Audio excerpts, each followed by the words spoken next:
తెలంగాణపై ఊహించని దెబ్బ మొంతా ఎఫెక్ట్. తెలంగాణపై తీవ్ర ప్రతాపం చూపించిన తుఫాన్. ఖమ్మం, వరంగల్ జిల్లాలు అతలాకుతలం. చేతికొచ్చిన పంట నాశనం.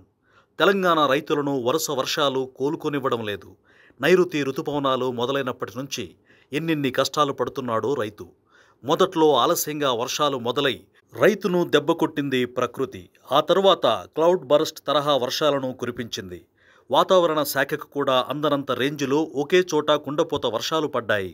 దీనివల్ల రైతు తీవ్రంగా నష్టపోయాడు. ఆ తరువాత యూరియా కష్టాలు 3 నెలల పాటు వెంటాడాయి. ఆ కష్టాలన్నీ దాటుకుని పంట వేస్తే ఈశాన్య రుతుపవనాల సమయంలో కూడా అదే విపత్తు. మొంతా తుఫాన్ తెలంగాణపై విపరీతమైన ప్రభావం చూపించింది. ఏపీలో తీరం దాటేసిన మొంతా తుఫాన్ తెలంగాణ వైపు తిరుగుతుందని ఊహించలేదు. భారీ, అతి భారీ వర్షాలు పడతాయని మాత్రమే అంచనా వేశారు.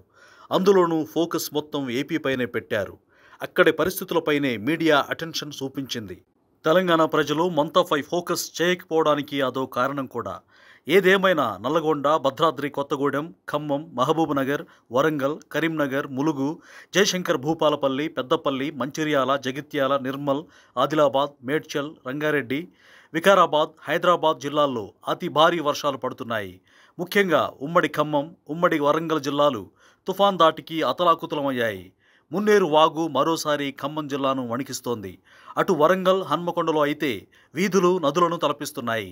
ఇక రైతులకు వచ్చిన కష్టం అంతా ఇంతా కాదు. పెట్టిన పెట్టుబడిలో దాదాపు 80% వరకు కోల్పోయారు.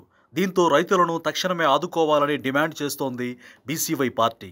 వరుస వర్షాల కారణంగా దారుణంగా దెబ్బతిన్న అన్నదాత స్థితిగతులను తిరిగి యథాస్థితికి తీసుకురావాలంటే వెంటనే ఆర్థిక సహాయం అందించాలని బీసీవై పార్టీ అధినేత బోడే రామచంద్ర యాదవ్ డిమాండ్ చేస్తున్నారు.